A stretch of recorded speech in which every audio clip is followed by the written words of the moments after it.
Welcome to the shit show.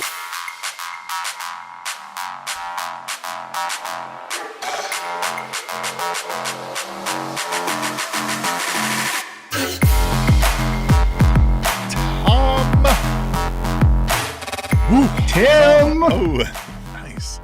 Look at that. See, man, we are. Remember that? Remember these? We're good, man. Look at this. Yeah. The old Kyle Fletcher. I'll say this about these Kyle Fletcher glasses. Mm-hmm. I don't know how he does it because these things tickle you the entire time. He must not be neurodivergent enough. You know what I mean? Like, because that would just, I can't have he's that broke his dang on my nose face. so much, like he doesn't have nerves in his face because of being kicked and punched so much. Or he has a well-contoured face and they never actually touch his face like they touch, you know. Yeah. Yeah. Nope. That's why I'll stick with these Outrunners shades, right? If you're listening back on the podcast and you're like, what the hell are these guys talking about, man, you could have been watching us live. You could be seeing our beautiful faces live on YouTube. We go live. It's almost always Thursdays, and it's almost always at 7 this week. Stay tuned to AllEliteWrapup.com for more. Completely free to subscribe. We're not selling your data. Fuck data. People who keep data and fucking building data things. Fuck you. All right, Tom. Oh, actually, now that you said that, one thing unrelated to data, but tech. One thing that I said at the last baseball game I was at that stumped people that I thought was funny, but then also like, why haven't we really stopped to question it? Is so in Major League Baseball, there's the ABS challenge, right? So if you're the pitcher, you throw a pitch that's outside, umpire calls it a strike, I'm the hitter. I said, fuck that, challenge it. So they have 12 cameras at every ballpark that is shooting there and boom, right? That's and all that. Yeah. Sounds like overkill. Well, it's baseball, right? Yeah, they got the money. Yeah. And so one time there was one where the guy challenged it and they called it a strike. And I was like, no, I think that was a ball. And they're like, and there's one person fucking behind me, which is like, well, but it said that it was a strike. And I go, my friend, I've been working support for tech for 10 years. Yeah. Shit isn't always right. This stuff is wrong, yeah. So, I don't know why we're all just taking this as gospel because I can tell you plenty of times that shit is them Teslas be crashing into things every once in a while. Like, it happens, man. Yeah. You know what I mean? Yeah, I've been in the tech space for long enough to where I've seen, things that you think is 100% certain not actually being the case. I work on a program that's used by enterprise customers around the world, and it has been in operations for 20 years. And we have active tickets open with R&D right now because we don't know what the fuck's going on, and they don't either. Yeah. So you know what I mean? Let's not always say that, of course that's a ball because the ABS said it. Just saying. Yeah. Flock cameras be getting shit wrong, you know what I mean? Like, all of it. All of it's fucking wrong. Data. In the flock cameras... In the way to fucking fix it is to go back to the 90s and get those laser pointers. And doesn't that destroy them? I did watch I watched a great journalist where he was talking about, he did this whole video and he was like, these criminals are coming in your town and they're taking down these flock cameras. Let me show you how they're doing it. Right? Yeah. Step by step. He's like, they get this mask, right? And then they get these goggles that block the infrared. The whole step by step. Yeah. Listen, I saw somebody in the comments of that video and they were like, boy, if only there was some day where it would be hard to know who all was wandering around in masks. Some day where masks were common and everybody was carrying around sacks and, you know what I mean? Wouldn't that be weird if just all of a sudden, a bunch of these criminals, heaven not. No. Let's hope not. Anyway, Tom, enough about the politics. Sorry, I had to actually though, no, we'll do what we want. All right, yeah. Well, but about that song, YG did a verses against the game, right? And the game's got a good ear, right? YG's good, but so they're going back and YG pulls that one out of the this is my last bullet to shoot. And the fucking place went banana. It was just, And even Game was like, yeah. And then Game still, I think, won. But yeah, it was funny that song just fucking set the place on fire. It's hot. That song's hot. It is hot. Yes. It is hot. Hey, speaking of what else is hot, is an observation I have about AEW. Mm. So let's talk about it in chronological order, starting with tonight, going back to last night. Unless there's any other topic you got. Which actually, speaking of back in time, we didn't do a show last week. We did not because do a show last week. My job situation is bananas, as mentioned. Precarious. Yes. Yeah. But you were on vacation. I was on vacation, which actually that makes this show, Tom, technically our 13th anniversary of doing a pro wrestling podcast together. Hey. All right. I gave you my presents just like I do every other week, except last week. Yeah, I was in Costa Rica with my wife. Bet you back. We went 7 days. I've never been to Costa Rica. She went once and was like, this place is amazing. You should come check it out. And we went. We went for a couple days to the beach of Samara, and we did like some beach lounging, did some surf lessons, Tom. Got up a couple times, right? First time ever surfing. And do that. Of course, it was, you know what I mean? These were like, guy could be standing back there pushing you on the way for it. Hey, you did it. Who gives a shit? But I did it, man. Yeah. And then we went inland to a place called Hotel Guachapelin, and this is right off of one of their, multi-national forests, right? Their little national parks. And a dozen waterfalls, did some zip lining, some rappelling, some rock climbing. We did all kinds of cool stuff. Went to a coffee farm, got a coffee sign, autograph by the coffee farm. That's cool. Tio Leo. Didn't you kind of want, because you're a man of a certain did some age. rapids. Some class 3 rapids. Yeah, I saw you send me that photo. But speaking of the waterfalls, because you're a man of a certain age, and so am I. Yeah. Didn't you kind of want to do the TLC dance? But didn't you kind of want to do the... I never thought of that. I never once. Oh, man. I mean, the first thing I do. I'm going to talk to my wife about that because I'm sure that came to her head. There were some amazing, like Costa Rica, the people are awesome, right? They've got like a whole that's kind of their thing, right? It's supposed to be their like laid back life. It was just really awesome. Really fun time. It's supposed to be rainy season, but of course El Nino, whatever one's happening now, has got that kind of on pause. So we rented a little 4x4 Suzuki, whipping around all over Costa Rica there, man. Had a blast. And we're back. Well, 13 years, Tom, you and I doing this. 13 years. That is true. We've been around longer than AEW, which that's now the only thing we talk about because fuck WWE. God, they're terrible. You want to know a secret? Now that we're actually 13 years in, you want to know a little secret behind the camera, listening audience or viewing audience? We kind of always thought WWE sucked. But it was just fun to talk pro wrestling to each other. There wasn't really a lot of great spots. If you go back, we complain a lot, and then there's some fun moments that we like. But you know what I mean? Yeah, there are definitely great moments. And honestly, some of the better times we had too was when we had to mix in TNA. You know what I mean? Like, because then we had more subject matter to talk about. I think you're right. I probably would have just given up pro wrestling if AEW didn't exist. And it's weird because I didn't want to like AEW. I don't know that I didn't want to like it. I hoped for the best, but like I didn't trust it. I didn't like the Young Bucks.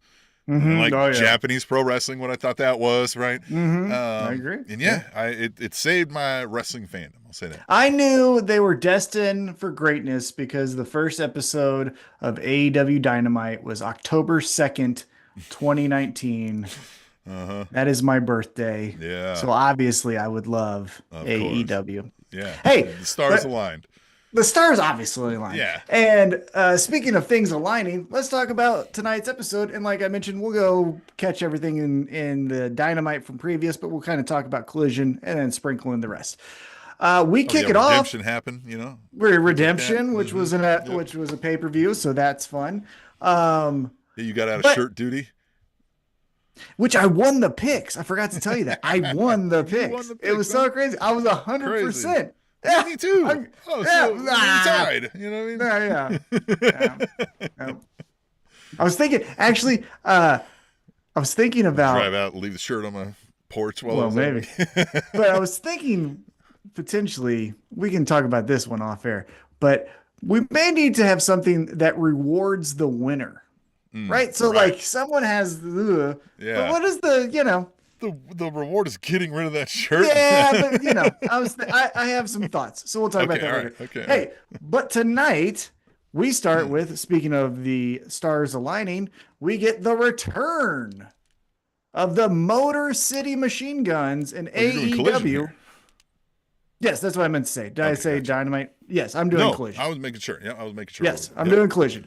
We get the return of the Motor City Machine Guns. Tim. Yep. True or false? Here's a fun game to play with your memory and AEW's history. Yeah. True or false? Have we seen the Motor City Machine Guns live in person wrestle in an AEW pay-per-view or television show? Well, you said true or false, and you said have we? So. Well, yes or no. Yeah, that is true. Or yeah, that's what I'm gonna say. We have or we haven't. You know what I mean? Yeah. Like I don't know. How's the question? True or false? Well, I was trying to word it to where I was right. Well, I'm gonna say no, right? Because they said debut. Or I felt like we'd seen him though. We have seen him. Yeah. It was overshadowed by that prick CM Punk because it was at All Out 2022. They were in a 6-man tag. Got the chair. Yeah. There's the chair. Isn't that crazy? So Motor City Machine Guns, man, they're in great shape. You can tell, right? Coming out there. They look like they kind of went different ways. One looks like a dad, right? Oh yeah. One looks like a real dad. One looks like he shouldn't have kids. And then but they're here, right? They're the Motor City Machine Guns. They're pointing to their hand. They're doing all that Michigan thing, right? Yeah, one looks like they have a strict policy for their children's bedtime. The other one looks like they have tattoos of the names of their children, but can't see their children. But can't see them. One looks like they have 3 kids. One looks like they can't come within 300 feet of kids.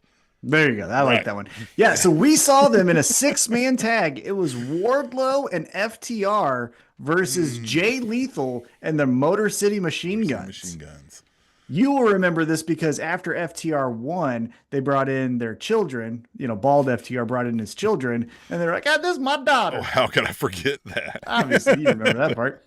You only did that once. Yep. Hey, so Motor City Machine Guns. So they come out here, and they're like, we're home, right? Yeah. Here's an observation I have. Mm-hmm. Does AEW have a gun problem? I mean, there's a lot of guns. So there's the Motor City Machine Guns. Later on, we get the Guns Up Bang Bang gang. Yep. You got Hangman. We got Hangman.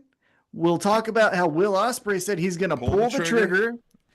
We got Good Night Bang from Kenny Omega. It sure seems like too many people like guns in AEW. This is all gun violence wrestling? Ugh. Yeah. Uh-oh. I mean, right? I feel like someone needs to change some shit. I think the easiest one is Kenny Omega. Stop with this fucking bang goodnight. That's corny. We'll talk about Kenny Omega because I thought he was good, but also, God bless him. He's a cornball. He's really good. So he is very good. Oh my God. He's amazing. Yeah. But he's good. He's a nerd. Yeah. He's a nerd. But they say they are now officially all elite. So we're in Detroit. They make the debut. Here we are. Aren't we great? Tag team division. Got some more reinforcements. How do you feel about the Motor City Machine Guns in AEW? I think they are a great talent, obviously, right? And a good tag team that's been running the roads, as the old term is, for 20 years or whatever, can only be good for a tag team division. Spoiler alert, we anticipate another tag team coming around. Maybe in days, weeks, months, right? Did you see their video, the New Days? Yeah, I liked it. Daybreak, is that maybe the name we're going to get? But anyway, that's not about them. The Motor City Machine Guns. Look, if we're ramping up a tag team division, right? These guys feel like AEW guys, right? We've talked about this. Sometimes I get a little worried about more people on the roster, but people are also out, right? Look, Big Cass is gone, right? All these other kind of things, right? So, I think it'll be good. Oh, we got somebody in there.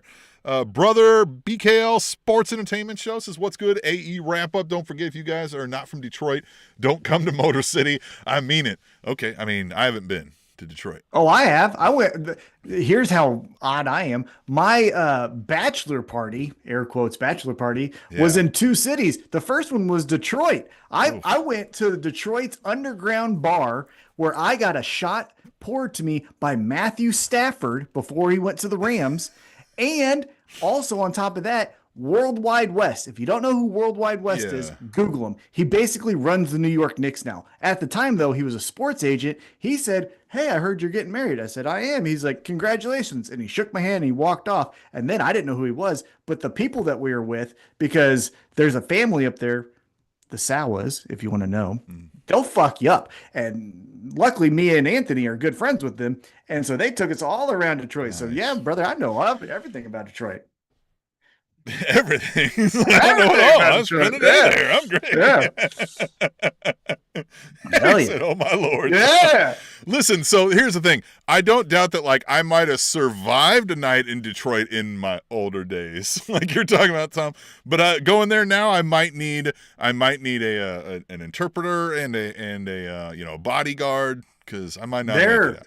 They're I don't know a better way to say it, so I'm not trying to be offensive. But I'm too loud now. I'm not gonna make it. I'm not even that. But their ethnic food, they have. Man, we went to this one spot. I can't even think of what it was called, but I was just like, almost. My son did go there for a work thing. He does installing cable and stuff like that. And he said they went. God, I forgot it. I'm not gonna bore you out of the place, but yeah, he loved it. He said Detroit was. Yeah, there was 2 places that the Sawas took us where I was like, Jesus Christ, I love this place. Anyhow, but no, I've never been. Detroit and Trick. Oh, you remember that? Remember Trick and Eminem? Nope. Welcome to Detroit. Close I've been is Lansing, Michigan. That's where close I've been. I wonder how Battle Creek is, because isn't that where Rob Van Dam's from? Remember? Yeah, I drove by that on the way back, right? Yeah. Drove from Lansing, Kansas to Lansing, Michigan. Yep. Jeez. Yeah, there you go. It's a landmark trip. All right. So we got Motor City Machine Guns. We're pointing to our hands. There they are, right there. Yep. Right. Somewhere there, right? This is what I would say about the Motor City Machine Guns. The chat's going to tell us where we're supposed to be on the hand for the. Yeah, we're here. No, yeah. Here's what I'll say about the Motor City Machine Guns. Because as you said, it seems like there's going to be another tag team yet to be named, but it's the New Day that will also be coming to AEW. Yeah. This is where I feel if I could have the ear of Tony Khan for, a couple hours, one of the things I think I would tell him is, hey, your Ring of Honor product ain't got shit going on. No one's really like, have you heard the cool new gimmick? Right. Like the last cool thing was Athena becoming a champ, and then we're like, it's 1,000 days. And now every time she goes to AEW, she seems to get her ass kicked. So it's like, right? But regardless, pay the Motor City Machine Guns a little extra more, right? And put them in Ring of Honor. And then have that as a real show on a different network, right? Like, I know we got TNT, TBS. Yeah. I'm making up channels here. But like True TV or whatever it is, right? Like, put them there. And then, because Eddie Kingston fucking loves it, and so I have to watch Ring of Honor. You know what I mean? So, because I agree with you. You know, what I was saying was like, I worry sometimes about more people coming on the roster, and then it becomes, well, are we going to need to get another show? Are we going to need, and that's Ring of Honor. Because do you have the creative? You've got this other company already, Ring of Honor, expand that's right? Yeah. Yeah. There you go. Send them, like, again, have your dream matches, right? Do the Young Bucks versus Motor City Machine Gun, blah, right? But then CNC, MCMG, all the fucking there. All right, then we get all the letters, the alphabet wrestling promotion here. Okay, then we get into some in-ring action. Another good tag team. Well, this time it's a trio, but still 2 of them. The Rascals take on our new trios champions, The Demand, because previously last night, The Demand in the main event defeated the Conglomeration. So 2 questions for you here, Tim. 1, what'd you think about The Demand becoming the new champs? And 2, how'd you feel about our first matchup of tonight's Collision? Love it that we have new champs.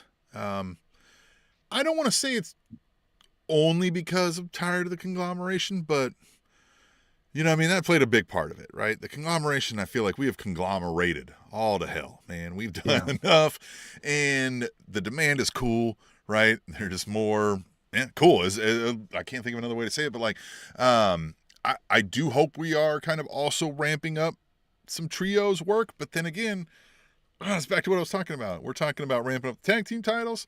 Are we also going to do that with trios? We got to find some time to do all this work, right? But I do like seeing Ricochet on my TV more, and so love with Ricochet. them having the titles, I'm all for it. Yeah. Yeah. And I don't know. Bishop Khan, I think he's doing something cool with this thing. Yeah. Look, they're both impressive. You know what I mean? Oh, I know, but like he keeps just doing, and I'm like, brother, you're gonna have to explain what the fuck that is, because I'm not watching the cool. Well, yeah, but you know what I mean. And also, then just seems silly, right? Yeah. Maybe if he had a mask that was kind of like that, and then so like when he's wrestling, he doesn't have the mask, but he's still like that. No, I think he just needs to say, "Look at my fucking abs. I'm way better shape, and I'm so much cooler than everyone." Yeah. Yeah, look at me. I could throw you across this arena. Yeah. Mm-hmm. Shirts look dumb on me because I'm such good shape. Like, right. You know, wear a shirt, but they're not tight enough to show off my abs. Yeah, it's a disservice to wear a shirt. That's how in shape I am, you pricks. You know, that's why. Let me just ask the ladies. You want me to put on a shirt? Yeah. Right. No. Yeah. Some men are also. No. Andrade needs to be. You know what I mean? Yeah. He's playing. We'll speak about Andrade here in a little bit too. Okay, so we get tonight our new AEW World Trios champions. The Demand, they pick up the victory. Hey, so there you go. And so we got them established as our new Trios champs. So got a first victory under our belt. Thumbs up. Ricochet is awesome. There we go. We're moving forward. We go backstage, and Lexi Nair is talking to the former Trios champs. And they announced that they're going to put themselves in the Continental Cup. And then we'll talk about that in just a moment. But then they also said that they're going to be doing the ALS Ice Bucket Challenge. And then they challenged Tom Hardy, Don Toretto, who isn't like, it's Vin Diesel's character, which I think is awesome. Not Vin Diesel, but it was Don Toretto. Right. Yeah. And then they both Lexi were going to name that. And yeah. And then Lexi Nair. So we're getting the Ice Bucket Challenge. I think that's important. We're going to have a show. I don't know if you saw this in the news. We're going to get a show essentially dedicated to fighting the disease of ALS. And it's also not in memory because she's still with us, but like in honor. Yeah, Rebel. Rebel. Yeah. Yeah. To I guess, give light to her current situation. I forget what it's called. So, Rebel, was it Rebel Strong? Heart. Rebel Heart? Rebel Heart. Rebel Heart. Rebel Heart. Yeah, I mean, hey, look, I'm all for, look, we have a lot of named things. You keep that running and do, help out ALS every year. That's a great thing. I love legitimately when like companies are like, hey, we're going to try to do something good. We're not just going to take your money. You know what I mean? Like, it's going to something. Okay, great. Then I can be more supportive again. You know what I mean? Yeah. Okay, so then we're back from break, and this is where I'm going to have you break this down for me, because I don't know what. Cup. Yeah. So we get. I think I got it right. Yeah. The Continental Cup. And it's going to culminate. It starts at Wembley, right? At All In. At All In. And so it's, from what I understand, it's a 16 person. So I'm going to assume this is only for the dudes. I guess it's how we do things, right? We got to. Well, Nigel McGuinness said he's in it. So he said, I'm the first one that's throwing my hat in the ring. Well, I guess the other three did, but the other so three there's did, 4. He said he did, and we knew Moxley is because the champ's in it. So it's a 16-person tournament. The champ's in it. So whoever wins this thing is going to get the cup. They're going to keep that forever. That's the non-defendable, right? They won the cup that year. But they'll also be the champ, right? Because if Moxley doesn't win it, whoever the bunk champ's it's going to be the champ, right? But the thing here, I think what they said is random draw every round, right? So round 16, random draw. So if you win, it's not like a bracket. You don't know who your next opponent is. Random draw, right? So, That's fine. Yeah. But, okay. So, but is it still round robin, though? You get what I'm saying? Like, we still No, this one is just like a single elimination. Elimination. Mm-hmm. Yep. Okay, so we start with 16, boom, and then boom, and then here we are. Down, right. Yeah, let's do that. Yeah. Why are we making it so confusing with the other shit where I got to do math and be like, well, if Moxley gets us a rankings on the blue, and then they come across and Do you motherfuckers realize how many interests I have? Look behind me. You think I'm only watching AEW? Like, I got other shit. You can't be confusing me. Tom reads books, for fuck's sake. Yeah. I've read 500 pages. You want to hear something sad and cool? I've read 500 pages of Lonesome Dove. Phew, already, man. Didn't you just get that book? Yeah, I got it about reading 4 too weeks fast, ago. man.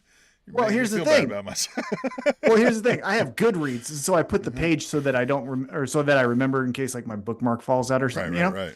But it gives you % of how much you're done. I'm 49% done with the book. Oh, that's a lot. That's a lot. That's a lot. So anyhow, I do a lot of shit. Brother BKL Sports Entertainment Show says, no, not the Ice Bucket Challenge. This is not 2020. Please, I've been trying to do the Ice Bucket Challenge when I was goddamn 15 years old. God, man. Here, I'll say this too. Please don't challenge me to do the Ice Bucket Challenge. I like that that's going on in support books, but challenge me. I like it. I'll donate some money if that's what you. I'll donate and do it. Come on, I love it. It's fun for me. I did one cold plunge shit. Oh, I am. It's fun. You got to do it. You got to do it silly, right? Like that's the funny thing. Sure. I remember because Anthony, we both got challenged, and then the way we did it is he was on the balcony and he like waterboarded me where it was just like drip, yeah, drip, a little bit, yeah. drip, and I had to fucking sit there and take it. Oh, that one sucked, and some ice cubes hit me. Anyhow, it's on the internet somewhere. Okay, so we got the Continental Cup. So you get a cup, and then you're the champion. Then at the end of the year, we're gonna do the Continental Classic. Yep. But no cup. So fuck your cups. No cup. Cup stays with the cup guy. Cups forever. Title, though, the bigger tournament, the whole round robin thing with the title, that should be the cup. The tournament should be the. Yeah, because that's just a boom, boom, boom. Here you go. Right. I get that. Again, we are both of the same thinking that the championship shouldn't fucking exist. It just shouldn't exist. Right. It's a silly, If you can't explain the fucking thing in an elevator ride, then it's not a thing that you should be happening. If you can't do an elevator pitch of what the fuck for about 3 months, we get these 12 guys. Yeah.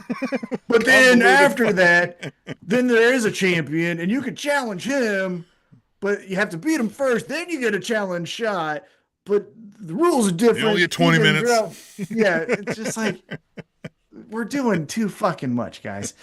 Anyhow. The lights go out, and we get to our next matchup. It's a quick one here. We get Tommaso Ciampa versus Nick Comoroto, the old beast, right? Man, crowd was into this. Crowd was into both nights. Credit to them. They fucking ruled. They were really good. But yeah, quick match here. Tommaso Ciampa gets 3 count. He is your winner. Hit yet with Ciampa, right? We've got it like we all had it's like big hopes when he came in. He was in that vortex, right? He had to get out of that vortex. So, because I still think like his title match against Darby Allin was really good. His quick little feud with Mark Briscoe I thought was very entertaining. And then everything came to a screeching halt because Jericho be doing that to guys. But now it looks like he's out of it, right? So he gets the victory. Is his homeboy ever coming over? That Gargano guy? Is he still in time to be a tag team in this new tag team division we're spinning up? Maybe. I don't know nothing. I literally couldn't tell you whose contracts or what or nothing. Yeah, I don't know. Because if I was Big E, I'd be like, I'm also out of here too. But whatever. Because you want to talk about like as good as Nigel McGuinness is, and Taz is awesome. Big E on it, yeah. Because here's the thing that I'm gonna say. Tony Schiavone fucking rules. I love Tony Schiavone. Yeah.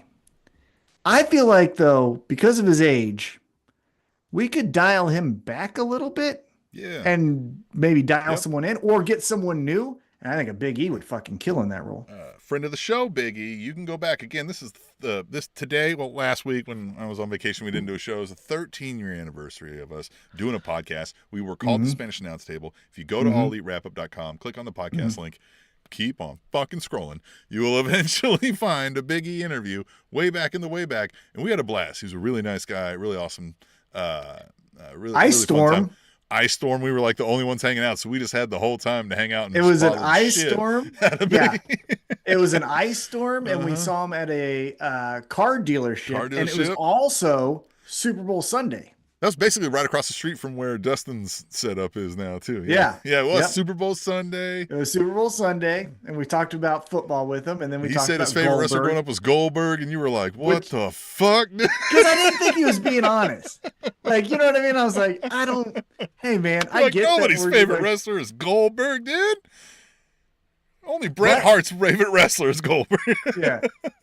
But to his credit, he's been consistent, right? If you listen to interviews since then, he has continually said Goldberg. So, hey, you know what? What was that? One of your friends' fucking favorite wrestlers was Monty Brown. Remember that fucking idiot? The guy that sniffs the ropes? He said, I really think if he would have just been...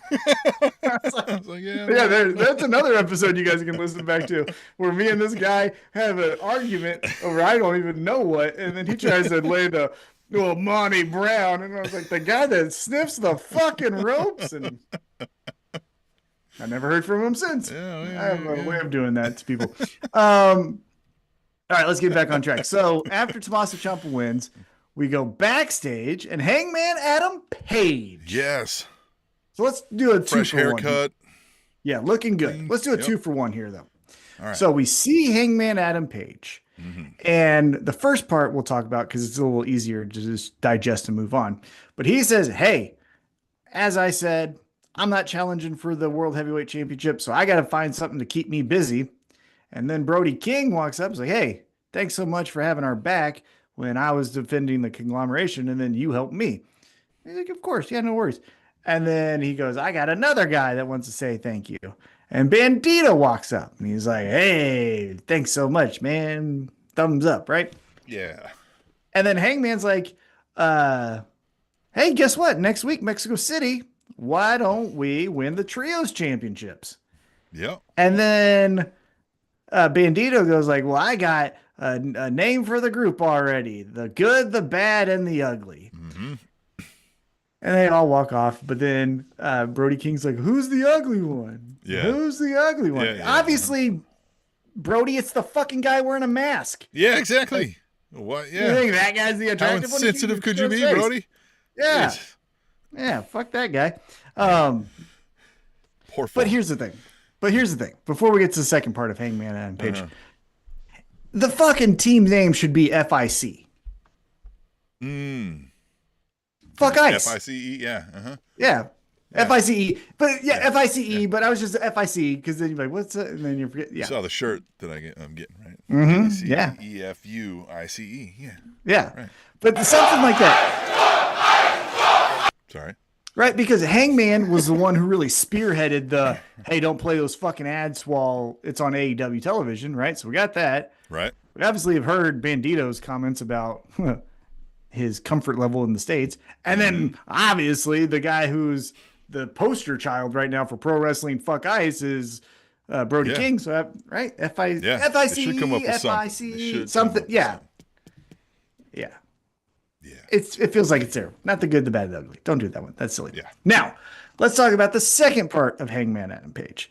So yesterday on Dynamite, Will Ospreay is walking up, right? So Will Ospreay is walking to the arena. Renee is like, hey, I want to get your thoughts on Kenny Omega fucking you up after you helped Kenny Omega, right? And Will's like, I'm kind of, my head's everywhere, right? Well, who does he walk right into? The Death Riders. And then Will Ospreay is like, hey, here's your patch. I'm out. I'm not doing the crazy shit that you wanted me to do with putting a bag over Kenny's head or break his fucking neck. I ain't doing it. And Jon Moxley's like, man, you really want to do this? Well, the first thing that really happened was like they're all doing that, and then Garcia like almost starts to like break that tension. He's like, "Yo, Billy Boy," he just didn't even give him a second, right? Just wham. Well, because I think the Death Riders, reading between the lines, were like, "Hey, we get it. You're not in the deep end yet, but like you're still with us." And that's where I think Daniel Garcia was like, hey, remember when I saw you fall down? Like, we're still friends. What's up? And then Will Ospreay holding the fort of I'm not giving an inch. No, we're not. Boom. And then so Jon Moxley's like, you dumb fuck. Yeah. All right. And so then Will Ospreay walks right through him because Moxley's like, we'll let you go. Whatever. Yeah, we didn't. Yeah, we were. And then he goes to walk into the arena. Well, guess who's walking out for whatever reason? Because again, it was the start of the show, but I digress on that part. Mm-hmm. But he runs into Hangman. Yeah. And Hangman's like, just happened to be walking right into the building. Just like, hey, just come by and say hi. But Hangman says some interesting things. First of which is like, I was going to call you a fucking dumbass, but now I see that you're not with the Death Riders. Good on you. And 2, I was in your spot last year. I know what this feels like. If you need help or want help, I'm here for you. Mm-hmm. And then the dumbest trope, Tim, in all of pro fucking wrestling. Hey, I don't need a fucking thing from any fucking person. Yeah, I could do this on my own. Can you? Just because, like, here's the thing. Just say, thanks, Hangman. I'll keep that in mind. Or just hug him. Yeah. You're a good one. And walk off. Yeah. Like, it's just. Yeah, we could just fist bump the guy. Give him a head nod. You know what I mean? Well, because here's the other thing that I'll say about that, too, is we can't talk out of both sides of our ass here, where we say mental health. If you're in a bad spot, yeah, but you can't be like, hey, if you're in a bad spot, call someone. We're there for you. So you matter. Okay, great. And then also be like, you know what a true definition of a real man is? Someone who doesn't give a fuck about anyone else and does everything by themselves. And it's like, well, no, you can't do both, right? You can't say, hey, if you're in a dark spot, call a friend. But then if you get help, you're a fucking pussy. Like, yeah. Mm-hmm. Yep. Yeah, Ospreay went on a whole thing about how they all needed to help each other in the Death Riders, and then, I mean, I get it. It's part of the weird turn of, like, then he went to the Death Riders, and now he doesn't even, it's like. Well, we'll get into that. Except he says later, we'll talk about that. Well, yeah. But the cold shoulder to Hangman, I was just like, no, that's so dumb to reject a friend's help. Yeah. Especially Hangman. Such a swell guy. Especially Hangman. Yeah, Hangman. All right, let's go back to Collision because we get a trios match, another trios match, Tim. Mm-hmm. It's the Brawling Birds and Hazuki, probably nailed it, versus Athena and the Minions, which is DeMonte and Billy Starks. And Tim, here's the thing I'm going to keep telling you. Athena loses, huh? If you don't watch Ring of Honor, you think that Forever Champ is a forever chump because she never fucking wins anything. Shit. How bad is that division if you've been the champ for 2,000 days or whatever it is? And like every time you come here, every time you're up here in the big leagues. There's a clear line of demarcation between the ROH women's division, the AEW women's division. Yeah, because you lose every fucking time. It's like Division 3 over here, man. Yeah. Yeah, you're not even a mid-major at this point. You're not even like Central Michigan. You're fucking DeVry at this point, playing Duke. Southwestern Kentucky Tech. Mm-hmm. So yeah, the Brawling Birds and Hazuki get the victory. Brawling Birds were trying to make a... Well, we've got a big London thing coming, so we've got to get the Brawling Birds.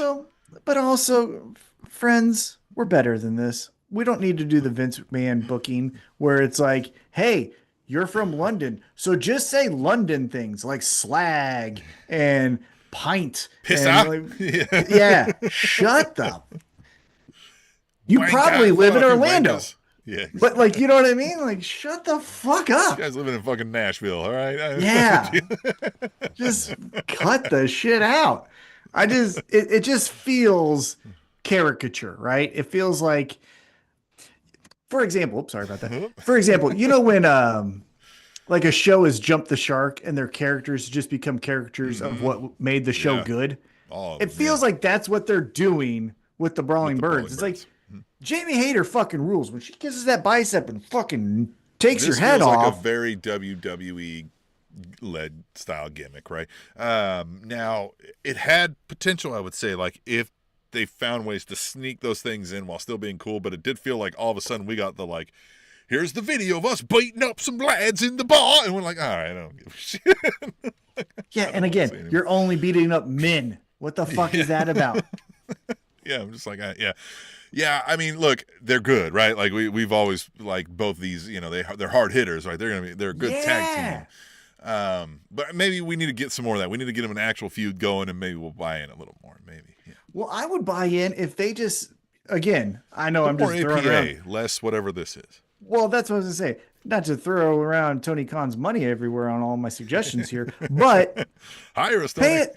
Well, but pay a enhancement talent to be like, you're gonna get fucked up tonight. All right, like we're very sorry, but here's, you know, instead of your $500, we're giving you $1,000. Well, who loses a lot? Athena. Just have Athena.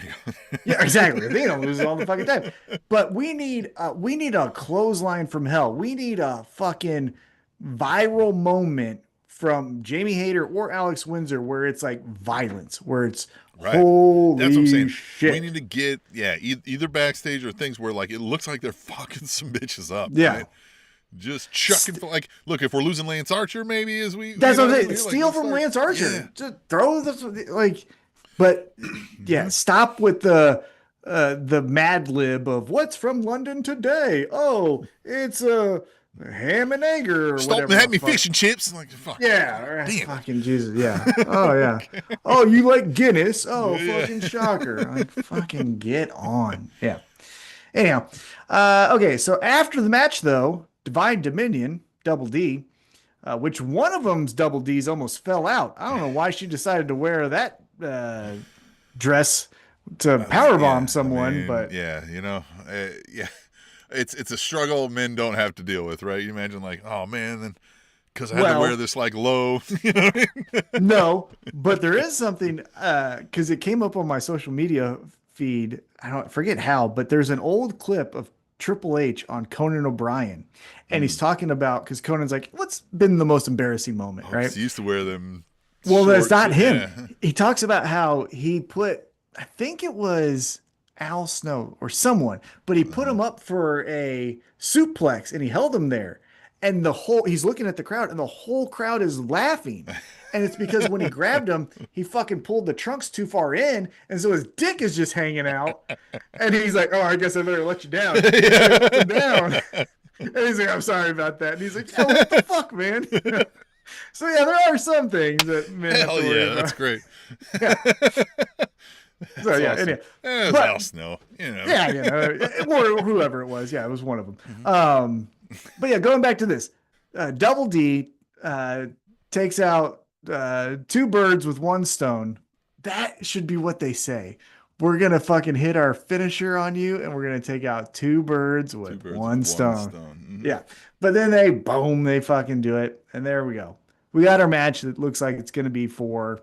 So again, if we get some lead up ways where we get like one of them versus the other, and like just have them be hoss fights, so we all get like, yeah, that's what I'm saying. Because even Double D, they do it a little bit better, but they even need some like, God damn, did you see they broke Ty Mello's neck? You know, don't actually break it, but like, you know what I mean? The size of these ladies. Yeah, you can't just. This isn't enough. Where I have a long wingspan. Yeah. I don't fucking care. Yeah, so do I. I gotta. Yeah. Whoa. Guess what? My hands go from left to right. Exactly. Yeah. Nuts. Anyhow, by the way, here's a fun thing. My brain's everywhere. It's late. I worked with a guy at Sears when I was working on the dock, when I was working at the radio station, and then also working at Sears on the dock. And when we were unloading stuff, his name was Calvin. That's funny. If anybody ever tells you they were working in radio, you can be like, where else did you work? Yeah, where else were you working? Because it wasn't just radio. Yeah. And that's true. I was working somewhere else. But I worked with a guy named Calvin, and he had such a long wingspan that he could stand, and he was only like 5'9", but he could stand and slap his kneecaps while he stood up straight. Okay. Whack!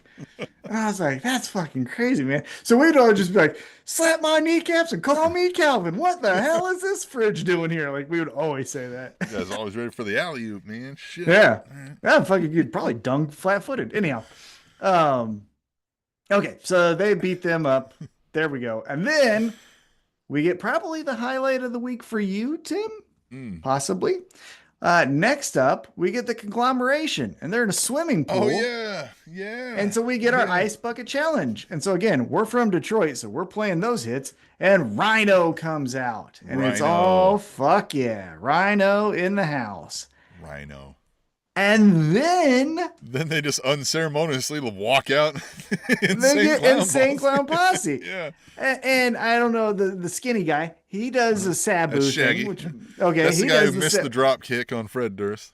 Yes. Yeah, I do remember that. But he does the Sabu thing, so that's pretty cool. Yep. And to their credit, if you're going to get a wild group like ICP, this is the most controlled environment you could possibly put them in. Hey, 100%. Just dump the ice. No microphone. No. Yep. Yeah. You're not doing anything physical. You're literally just dumping the bucket. You don't know what these guys might be on at any moment. Yeah, man. Exactly. And so that's what they do. So they do that. The fans chant for Rebel, which was a great thing. Again, Detroit crowd, outstanding both nights. And there you go. So ICP. How do you feel about that? Yeah, man, ICP's awesome. So I was even just on this vacation. I, download some music. So I had some books. I had some, just various media. And I had not listened to ICP in a long time, and I had missed it. Like they had put an album out last year, and I was just kind of like, stuff I used to listen to back in the day, but I hadn't listened to much. Then I saw people on Reddit being like, shit, that album was like a top 5 for him. So I was like, all right, listen to it now. I gotta say it was pretty damn good, right? So ICP was already on the mind, and then I tune on, AEW, and there they are, and I was like, look at that. Universe. Look at that. There ICP. Everywhere you turn, there's their clown makeup. They are a wild bunch of characters. That is for sure. Yeah. I always think I imagine you saw it, but the episode of Workaholics where the 3 guys go to the, what did they call it? Like the Jungle Fest? I'll be honest with you. I've never seen any of Workaholics. None. I know it. Never seen it. Yeah, I know. So it's on the list of like things that I'm supposed to watch. The first fucking episode, they try to steal urine from a kid at a playground because they got to take a piss test. And so they try to convince his 9-year-old to take a fucking pee for him. And I love the guys. Like, I know, what I mean? Like, I've seen them and everything else. I'm like, I keep telling myself I got to watch it, but it's never. Yeah. So, no, I have not seen that. Catherine Zeta-Jones. Anyhow, yeah, that show fucking rules. Got to stay fresh. Okay. Then, Tim. It's the night of the multi-person tag, because next up, it's not a 6-man tag. It's an we got to get everybody's appearances out, or else we got to pay those extra bonuses out. Yes. So now we get an 8-man tag, and we get the heavy hitters. We get Jon Moxley, Claudio, Pac, and credit to Detroit, a fucking fuck you, Yuta chant, Willer Yuta. And they're taking on the Gangbang. And they got Juice Robinson, Ace Austin, and those ass boys. By the way, the only fucking good thing Danhausen's ever done. Go fuck yourself with the Knicks and your fucking jerking off anything that just happens to be famous, you fucking leech. God. It's pathetic. Yeah. And the thing is, everyone says he's such a great guy. Dan the Dad, who we've interviewed on the show, loves him. MJF loves him. We talked to him. He was kind of a dick to me, but like he was fine. But man, he just is doo-doo feces. To some people's credit, I know a lot of people who have been dicks to you that were probably well in their right, but I didn't see a reason for him to be a dick to us in this moment. Yes, credit to that. There have been a million times where someone's been an asshole to me where I thought in the back of my head, because outwardly I'm like, oh, fuck you. But in the back of my head, I'm like, I'm totally in the wrong here. That. But I'm not going to let you know. Tom. Hey, Sarah. But yeah. 13-year anniversary, Sarah. 13. Yep. But yeah, no, there have been a billion times where I was like, I'm totally in the wrong here, but I'm going to double down. But with Danhausen, I was just like, brother, what the fuck? And thankfully, Dan the Down was like fucking cool to us and was like, hey, and then he got kind of warmed up. I was like, you fucking, first off, you think I like you?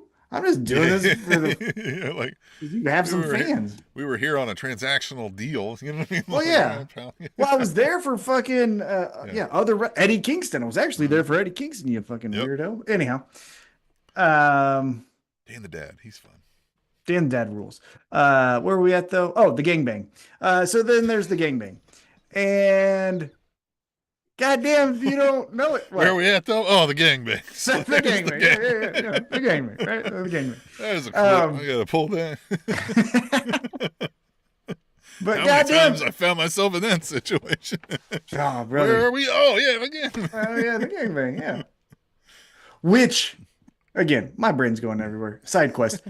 Another thing you should go see though, besides Workaholics, make sure to go see Workaholics. But it's a current thing. Go see the movie The Invite. That movie fucking I've heard rules. a bunch about that. You told me that. Wow. Yeah, The Invite. That movie fucking rules. We're trying to see The Odyssey, but it keeps on being sold out. So we saw The Invite. I don't know when I'm gonna have time to go see a movie. I'm so busy coming up, but yeah. Yeah, go see it. Okay, but here's the thing. Gangbangs rule because they beat the Death Riders, right? Yeah. Gangbangs rule. I'm gonna give you that. I mean, why are they going with Bang Bang Gang? That's so stupid. That sounds like a little kid. Bang Bang Gang. Yeah. I'm a Bang Bang Gang. Bang Bang Bang Bang Bang. Yeah, it was like some cartoon's attempt at trying to be like. Yeah. Yeah. Yeah, if Tom and Jerry had an episode where one of them had to join a gang, they would join the Bang Bang Gang. Bang, bang, bang, bang. And it'd be a bunch of little mice. Bang, bang, bang, bang. Yeah, it sounds so stupid. Big Gang Bang. It's so much funnier, right? It's so much funnier. Yeah. Yeah. So anyhow, they pick up the victory, though. I thought that was crazy. I did not anticipate the Death Riders with Jon Moxley and Claudio, right? Because obviously we've seen Yuta and Garcia lose enough times, but like not Jon Moxley, right? No. But the fun comes afterwards. So the gangbang get the come up, and then the Death Riders, they then try to beat up the guys. Take that well. Yep. Yeah, they don't take it well. Nigel was even like, I don't think I'd go back to the hotel. Right. Yeah. And so they're getting kind of beat up. Well, guess who comes out? The Motor City Machine Guns. Well, then guess how? Number 2. Yeah, but then guess who comes out for that? The Dogs. The Neuter Group. And they come out and they're like, we got a stick. We're going to call it something fun, like a shillelagh. It's a fucking stick, David. It's a fucking stick. I don't know if you caught, they were like, Finley did something. They were like, this. Yeah, they were like, what a despicable human being. And one of them was like, well, the apple never really falls far from the tree. And then Big Show was like, yeah, well, that's a true statement I've ever heard. One, I was like, Jesus, you guys are just shitting on Finley over here. Yeah, well, yeah. Can't defend himself. Go fuck him. Right? Yeah, fuck him. But yeah, so then we get this weird kind of thing. So Motor City's in there. They're fending off everyone. We got Bang Bang guys on the inside and outside. Mm-hmm. Then we get the Death Riders being like, we're going to come in. And then Jon Moxley, actually, let's fucking save it for another time. Marina gets so pissed. She was like really wanting to kill someone, which I liked. That was fun. And then we get this stare down with Motor City Machine Guns and the Ass Boys. And I'll tell you one thing of observation. Again, size doesn't necessarily matter to me. But boy, did they look small standing next to the Ass Boys. Yeah. They look like little people, look like hornswoggles up there, like, where are these little kids?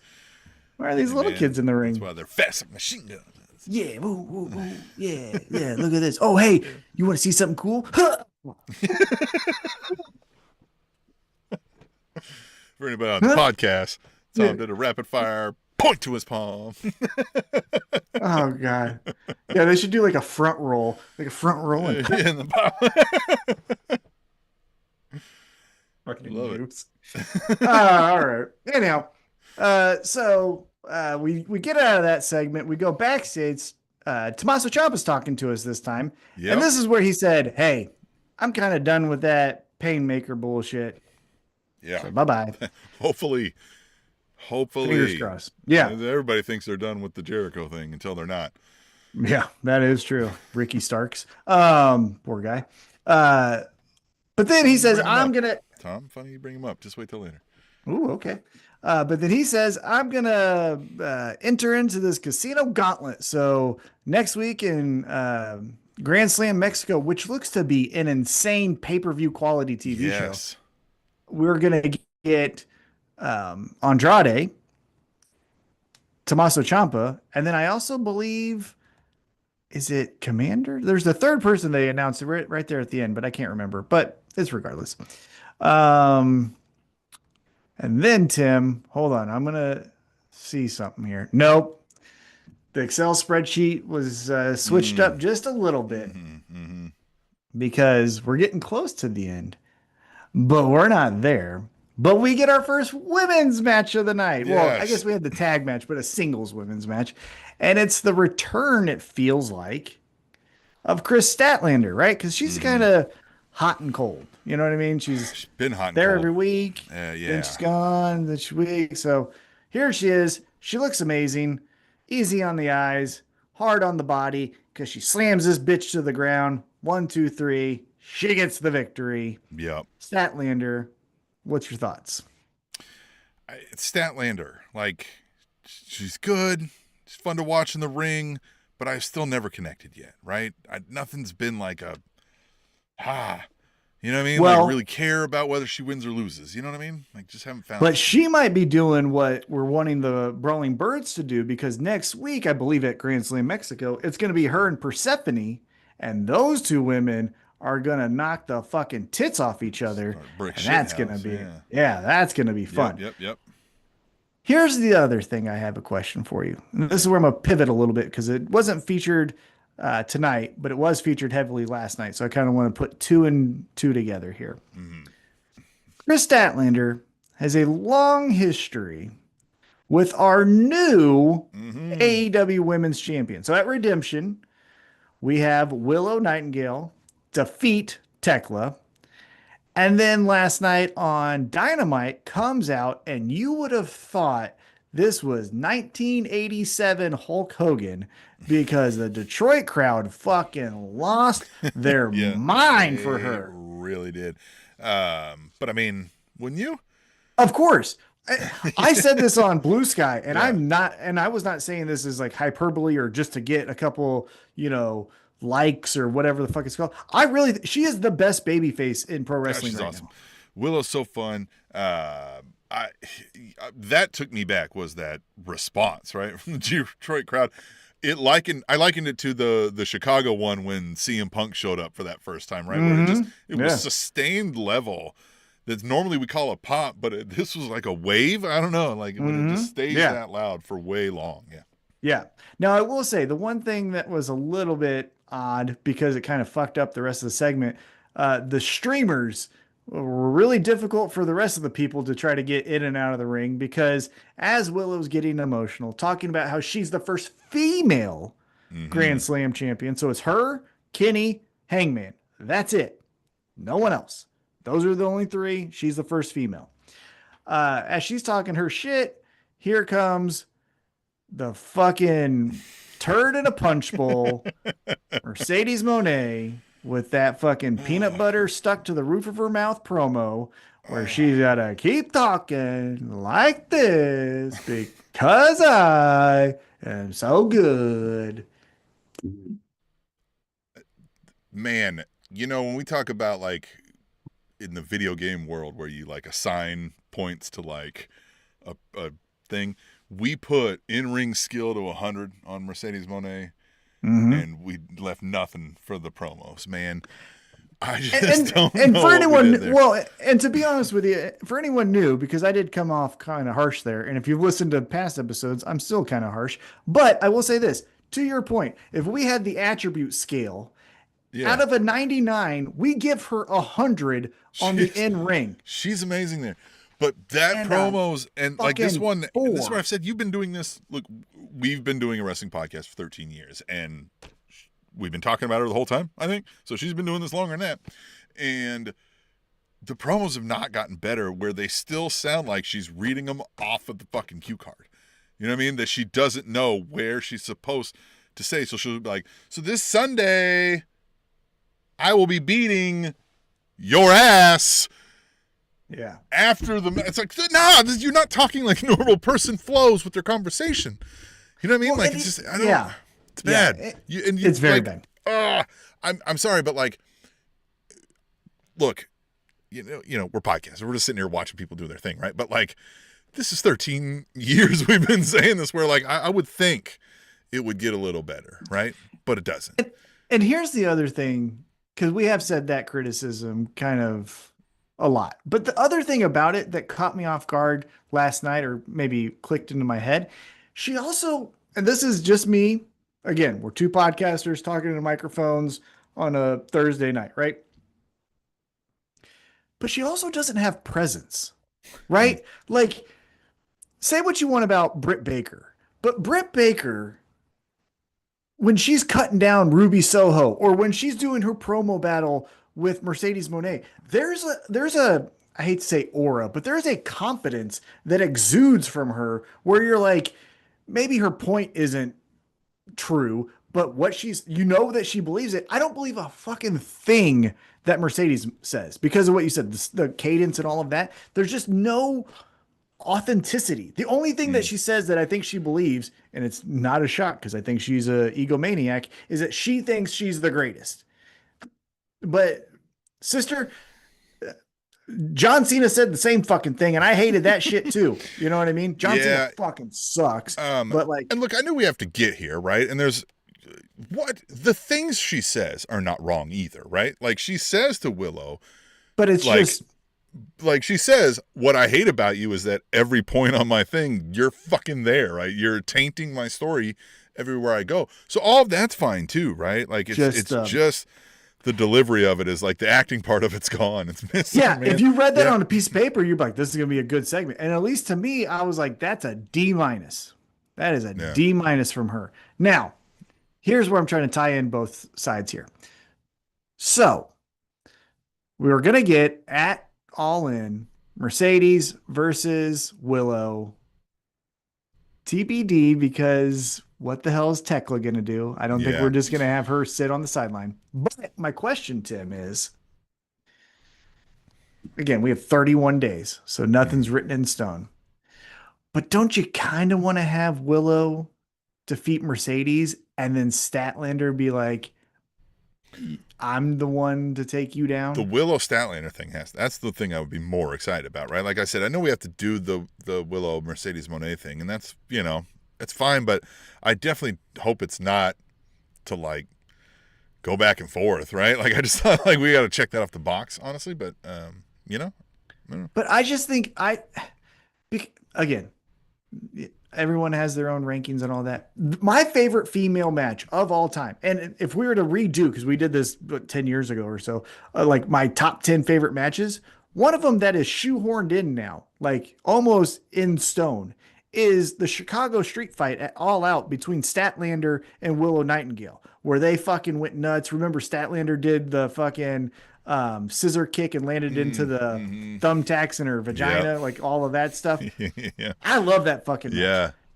We got to get that again. Yeah. Right? We got to get that again. Yep. Brother BKL there says, mean Willow and Statlander is kind of perfect. Yeah. But it can't be Willow loses to Mercedes. She is now in the wilderness and decides to fight a friend. It's Brother BKL's sportertainment show. See? Obviously. Subtle difference there. See? Yeah. My eyesight's going in my old age, you know what I mean? I thought it was one of those things. Shit.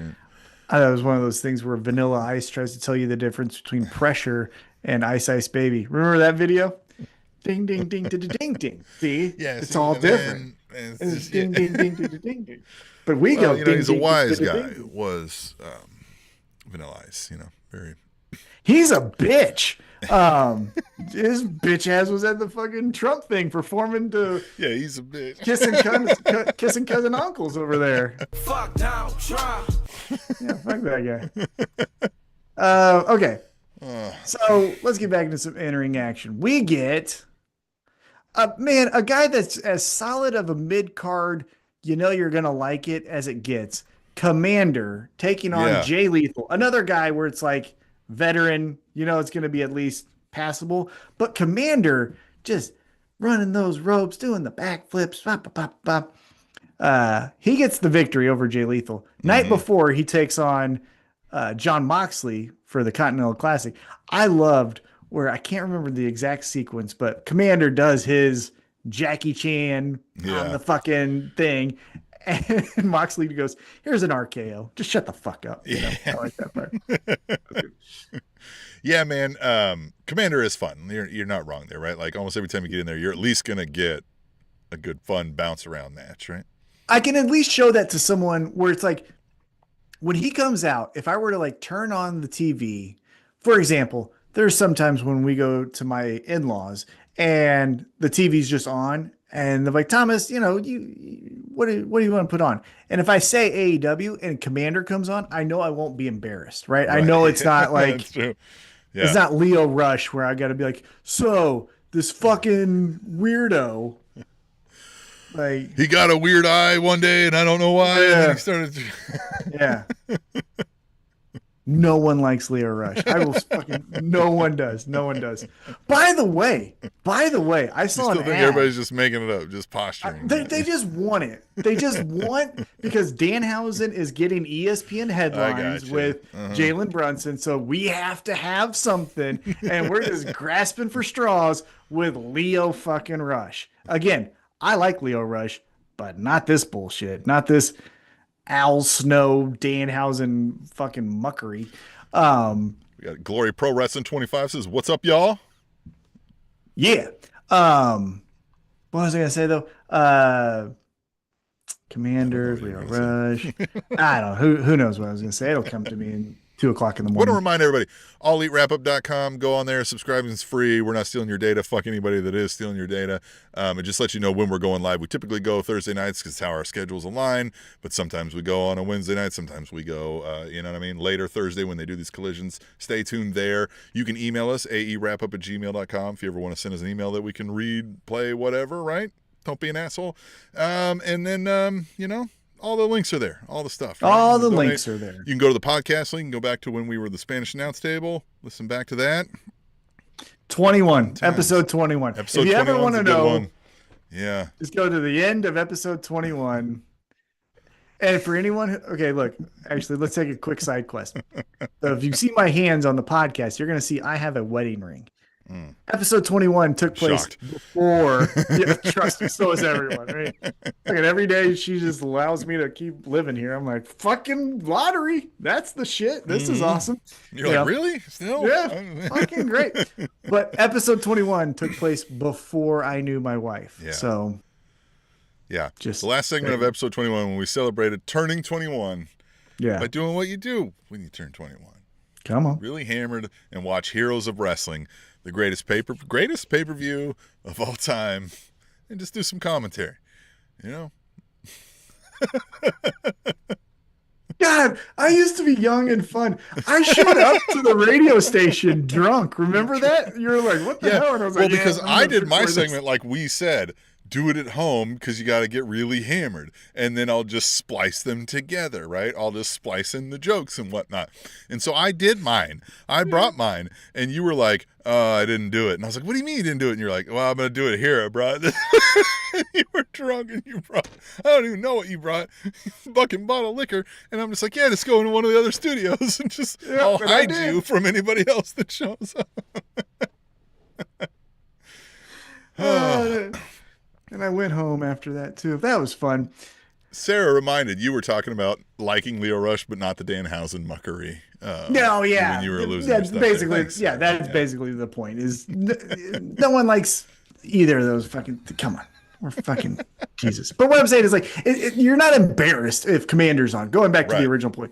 When Komander's on, you're just like, fuck yeah. Okay, good. This is the shit I like. Not the fucking, silly stuff. Even though you put Orange Cassidy, I will die on that hill. Orange Cassidy is the most original character in AEW. I fucking love everything he does. But anyhow, I digress. Komander picks up the victory, as mentioned, loses to Jon Moxley the night before. He celebrates tonight, hand raised. We're all living it up. And then we get a commercial break, and we're to our main event, Tim. We get Will Ospreay versus former BFF of the Death Riders, Daniel Garcia. Yeah. And this, look, we didn't, reinvent the wheel on this match, right? So it's not like we're going to go move for move, but it was good. Yeah. Best part for me, as always, Jon Moxley on commentary. Anytime he's on commentary, I'm like, this rules. The best part of that was, he's talking about how he's got to be in that tournament. And Nigel McGuinness says something, and he's like, what, are you going to throw your name in, Nigel? And Nigel's like, no, I already did that earlier. And he's like, Nigel's in the tournament. He's like, hey. And he's like, Nigel's in the tournament? And then they're like laughing. He's like, put her there, guy. Put her there, man. Yeah. I'm like, good on you. Yeah. Love that. And he's like, yeah, no, I will. I'm going to win. I'm going after it. Yeah, sure you are, Nigel. Yeah, he was like, Nigel. He's like, Nigel McGuinness. Yeah. Great. Yeah, who won $20 on this bet? On the Orange Cassidy, Sarah agrees with you. Says awesome. Yeah, the fucking. I mean, God, I love everything about Orange Cassidy. And so yeah, let's get back to the main event. So we get Garcia, Ospreay. Ospreay obviously wins.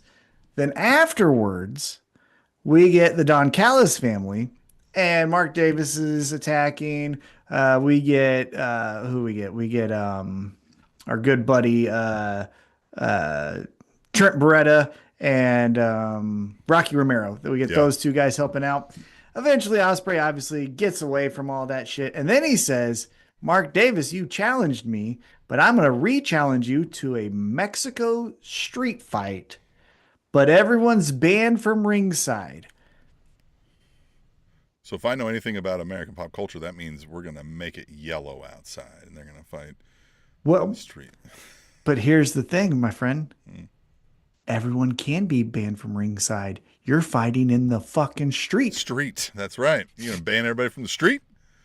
Like, are you banning them from the city? Yeah. Because put that together. Yeah, it's not the Continental Classic. Sure, okay, I won't stand ringside. I'm gonna wait for you at the intersection. Put a cage around the street.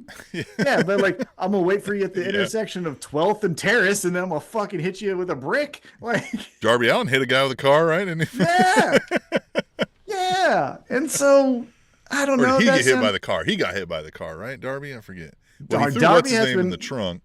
Yeah, and did the flip with the car. Yeah. But he also took that truck that he had to try to cut off the Death Riders and ended up giving himself a concussion. And then they like stole an ambulance, like idiot. He's like, I'm going to get you. What's he been lately, old Darby?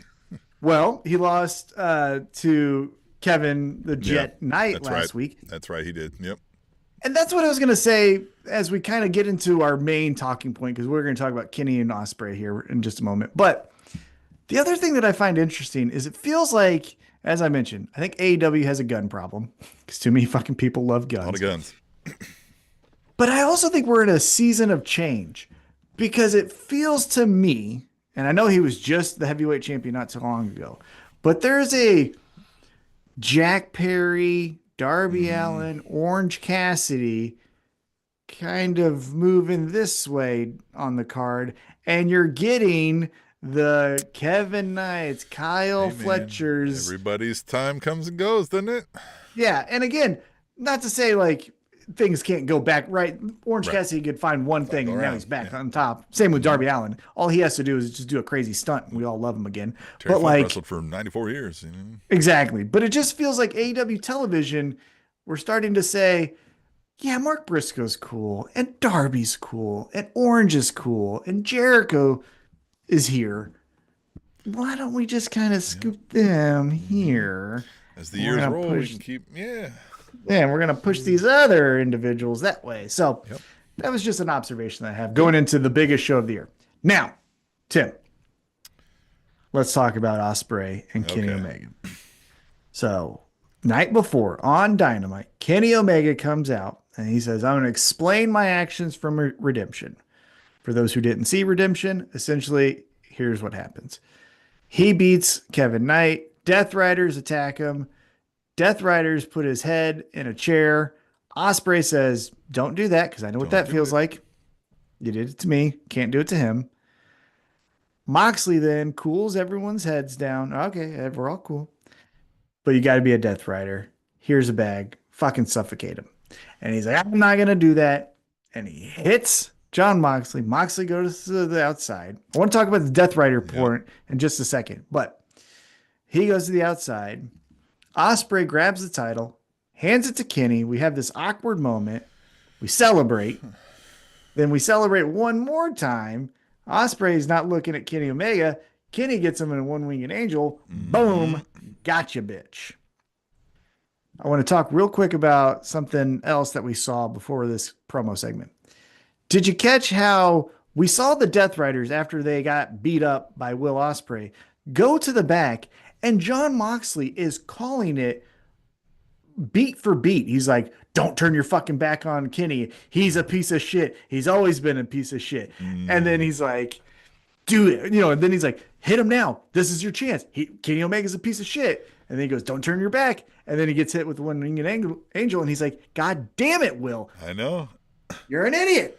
Look, for storyline sake, the character of Jon Moxley here has had proper intentions for this thing with Will Ospreay. He's not been trying to get over on Will Ospreay. He's been trying to turn Will Ospreay into what he thinks Will Ospreay wants to become. Mm-hmm. Because he also thinks he's the best wrestler in the world. That's the other thing that he's outwardly said. He's like, because I know you're the best. Like, basically, it feels like, the origin of the Death Riders, and even back to even the Blackpool Combat Club, was to change AEW to be a vision of what Jon Moxley wanted. And it's essentially, he sees it now in Will Ospreay. Right. And Ospreay's like, I ain't gonna fucking do it. And so, breaks your heart. It does. But he's also said, I should have killed Kenny Omega, right? So, like, it's so fascinating. So, let's get to the promo. Maybe Will Ospreay is yet to do it. Because he told him, you don't get to tell me when I pull the trigger. Yeah, right? So let's talk about this segment here. So, Kenny Omega comes out, but before he even gets a word out, Will Ospreay comes out. Yep. And Kenny, he tries. So if we're kind of meandering, going about a walkabout. All the things they are saying is good, but Kenny's, he has a way. He's got a way. Yeah.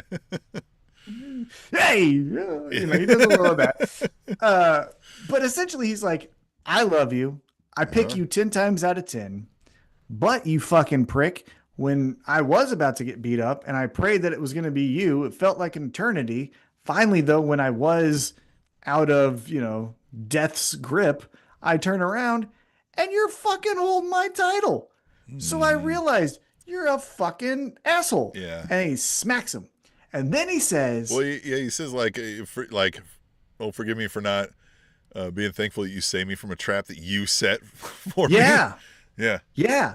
And then he even says to the point where he goes, so I hit you with one-winged angel because I know you also can't pull the trigger. Like, I'm showing you that this thing on my shoulder, you're not capable of. Yeah. And then he even throws the title down and he's like, also, all this has been is for you to get this fucking title. So you don't even actually like me. You don't even care about me.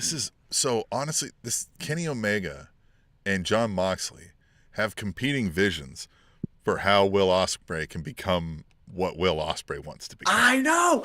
And that's where, oh God, see, this is when I go and love AEW. Yeah.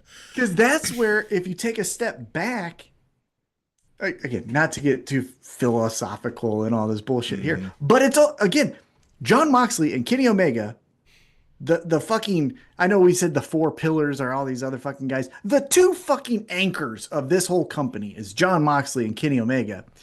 And essentially, Will Ospreay is representing AEW, and it's a fight of the visions of Kenny Omega and Jon Moxley through Will Ospreay. It fucking rules.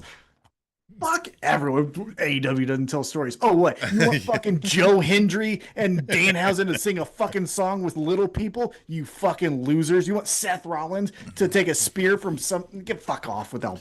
Well, you see Seth Rollins' character because he wears funny glasses and boots. Oh, yeah. And his wife also wears funny glasses and boots. Fucking... Anyhow, I digress. I don't even want to talk about that. But AEW. So, yes, to your point, we get... Kenny Omega's side, right? But then Will Ospreay, we hear his side. So he says, here's a little bit of a secret time for you. Everything Will Ospreay did here, by the way. Yeah, because he says, here's some secret time. I came back too soon. Yep. I wasn't ready. And when Jon Moxley kicked the shit out of me, because I wasn't ready. I realized it. And then you weren't there to help me. That was the other part too. Is he goes, I was floundering, and all you're doing is hanging out on the injury table feeling with bad me. For and me. Yeah. Yeah, feeling bad for you and whatever. And so when Jon Moxley's like, I'll show you the way, it was fun. Yeah. I liked it. I liked the like training. the camaraderie, the training. But then I like the shirtless rub downs and all that. Yeah.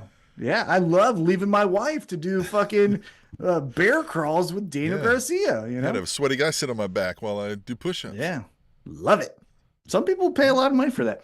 Especially if they look like Claudia. Yeah. Mm-hmm. But anyhow, then the other thing he says is he goes into, I loved it so much, but a bridge too far was what they were going to do to you, because I know what that would have been. And he shows off his neck surgery and he's like, so fuck off, right? Yeah.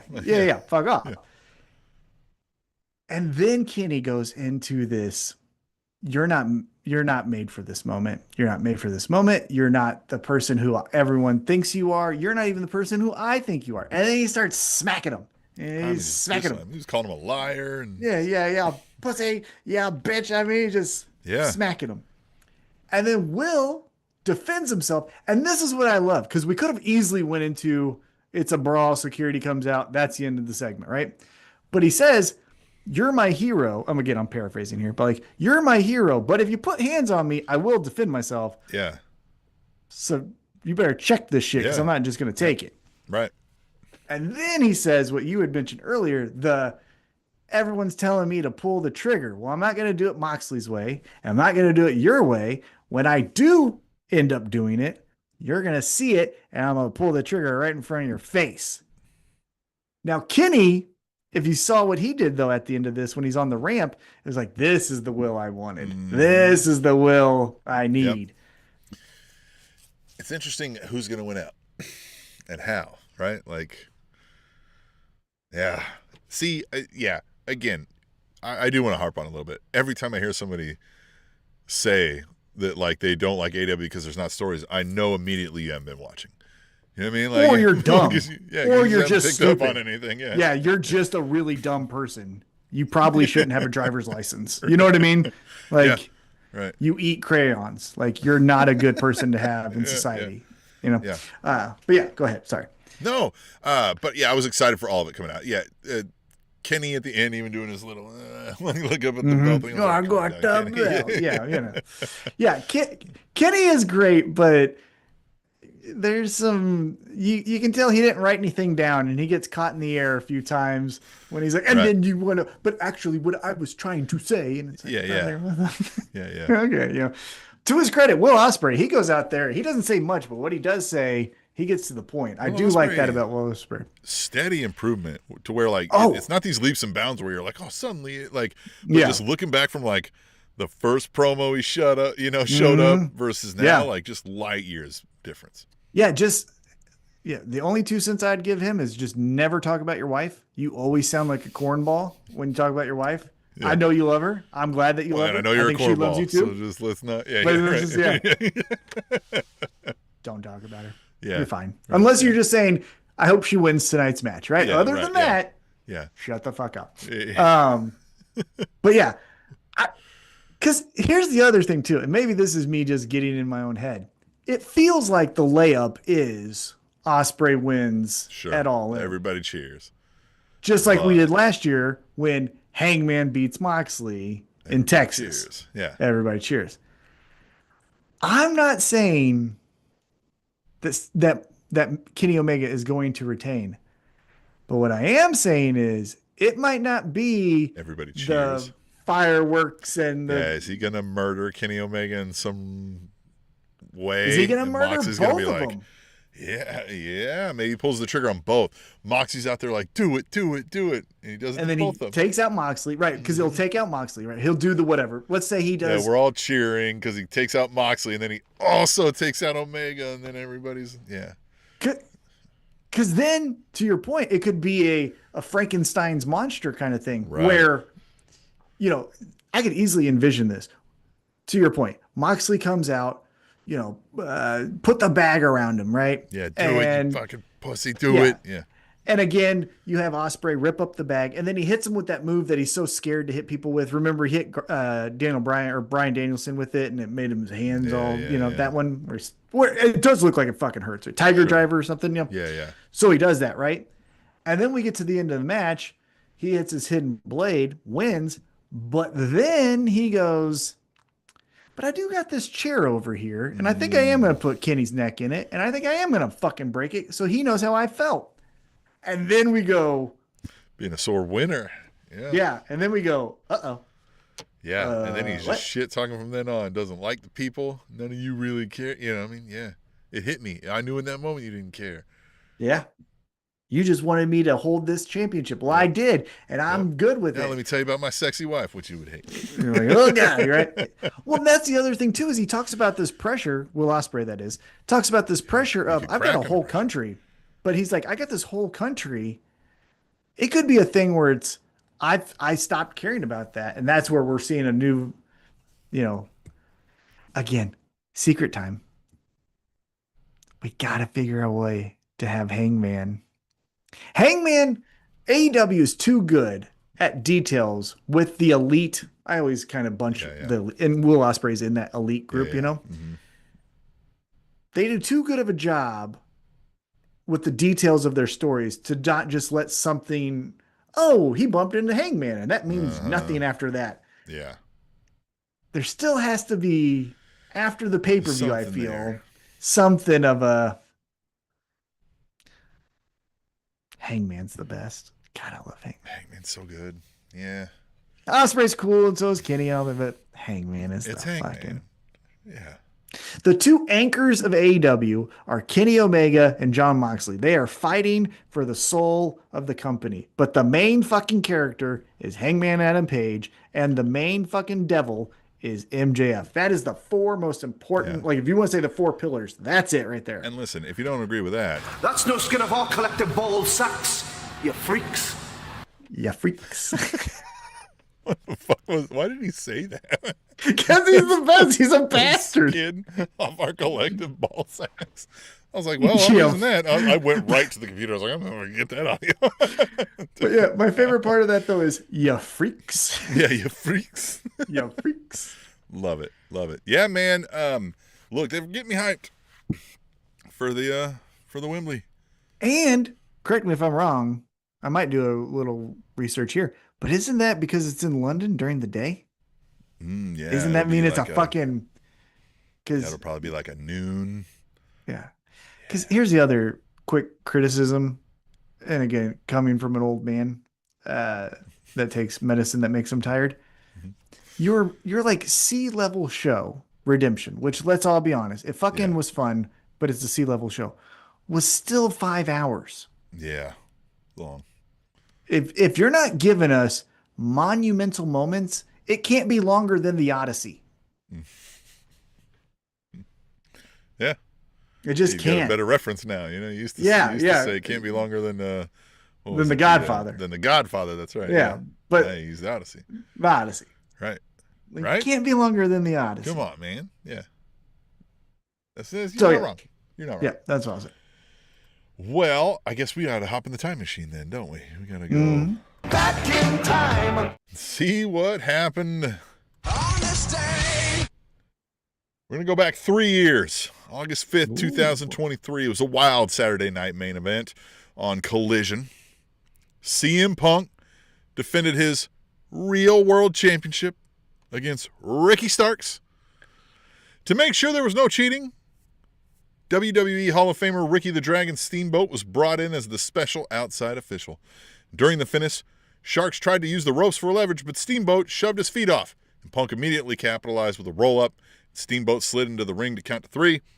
Starks completely snapped. He attacked the 70-year-old legend, mounting him and delivering a vicious beatdown before grabbing a specific item to whip him with. To earn his 30-day suspension, Tom, what specific item did Ricky Starks use to violently whip Ricky Steamboat after the match? Oh, it was a not a dog collar. Yeah, no. Belt. Yeah, belt. Yeah. Belt. Yeah. But yeah, so he hits him with the belt. But what did he? what was the match with Bryan Danielson? Because that's when CM Punk got fired, and then Bryan Danielson and Ricky Starks did the match. Was it a Texas Bull Rope? It was, yeah, because he whipped him with his belt, and then that's when they do the. That's right. They did leave too. I'm trying to see if I can scroll further. Yeah, down. I can't remember what the fucking name is, but yeah, it was like one of them. Wherever they do it, fucking It's not a dog collar, but it's we get our wrists taped together. Anyhow, that match fucking rules, by the way, because Bryan Danielson. But yeah, CM Punk. That was the last thing CM Punk. Man. But that was the last thing CM Punk did. It's true, and I remember thinking then that Ricky Starks was like you know what I mean? I thought that was going to be the guy that we were going to start rallying behind, and then he left, and I was like, all right, well, he's going to go do his thing over there. Is he doing his thing over there? I don't watch that show. Like, I don't know. Well, I don't hear anything. Like, legitimately. So I don't hear anything about him. Here's the thing that because I hear things about Danhausen. I will see things, but it's typically like, isn't this stupid? And I will agree. Here's the thing I've wondered about with like the Ricky Starks and the Powerhouse Hobbs of the world. Don't you think it would be an incentive to stay in AEW just for the mere fact that Tony Khan pays for your travel and hotel? Yeah, I mean, like, how much money are you fucking losing just doing that now? I mean, I don't know. I don't know their numbers. Obviously, you would hope that they made sound financial decisions, right? So I'm going to give them some credit there that maybe they're making enough on the flip side, or hope to make enough on the. But if you don't know, right? If the numbers are the same, I guess I'm good. Yeah. And then you're like, oh, wait a minute, I got to pay for all these. I remember the M&M guys, right? Mansoor and Mace, right? They were talking about that system, and they were like, the way it worked with that, like the merch, the downside guarantee versus the all that kind of stuff. They were like, when you were in that position, like you were not going to go and be like third guy out the curtain on Raw and sell any merch. So like, it was better off to work the B shows, never be on that thing, just make your guarantee, work 1 week, and just, you know what I mean? He was like, it just made way more sense. So I wonder if those people who are going over there that had got used to, like, if a Daniel Garcia goes over to WWE, would he just be like, what the fuck is this? I don't know how to book a flight, like, I'm not to say he doesn't know, but you know what I mean? Right, like, yeah. Over and over again. But anyhow, I looked it up. Yes. The next pay-per-view fucking rules. The pre-show starts at 12 p.m. Eastern. So 11 a.m. in the one true time zone. Fucking Arrowhead time. Nice. We're starting right at lunchtime. Hell fucking I like that. That'll be great. Which day is it again? Sunday. It is a Sunday, August 30th. Oh, Sunday, August 30th. But it's a day. During the day. It'll be done by dinner time. Because that's the other thing too. You know when the best football games are? Noon. I don't fucking need a pay-per-view to start at 7 o'clock either. I hate when it was like, I remember what was that Chiefs Bengals playoff game on New Year's night. And I'm like, fucking off. Well, and also, don't you want, like, I know that AEW skews more adult, and I'm totally cool with that, and I like that. But don't you kind of want some kids to watch your shit? Like, no one's watching it at 2 o'clock in the morning on a Monday because they got school the next day or whatever it is. Like, come the fuck on. Hey, man, Tony hires. Do all the pay-per-views. Just do all the pay-per-views in England. There you go. Just do them all there. I like do all the shows here, and I'm fucking cool with it. You know what I mean? Well, then we wouldn't have been able to go to the we'll get brawl the money. out.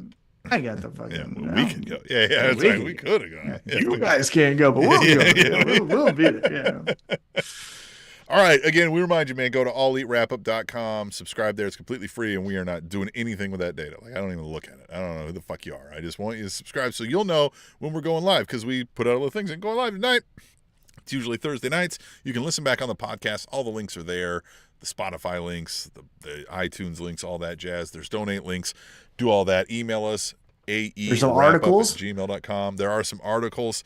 There's all kinds of stuff going on over there. We want to be your friend. That's why we're doing this. We like to hang out and talk wrestling, right? We're not out on this trying to sell you any shit. We just want to hang out, have some friends, talk about AEW. We're not even trying to be good. We're just trying to talk. We're just trying to talk. Yeah, we really don't. Hell, half the time I forget to unmute myself, start the show, man. So come hang out with us next week right here on the All Elite Wrap-Up. And how do I get out of here? Here we go. I will see you next week, dumbass.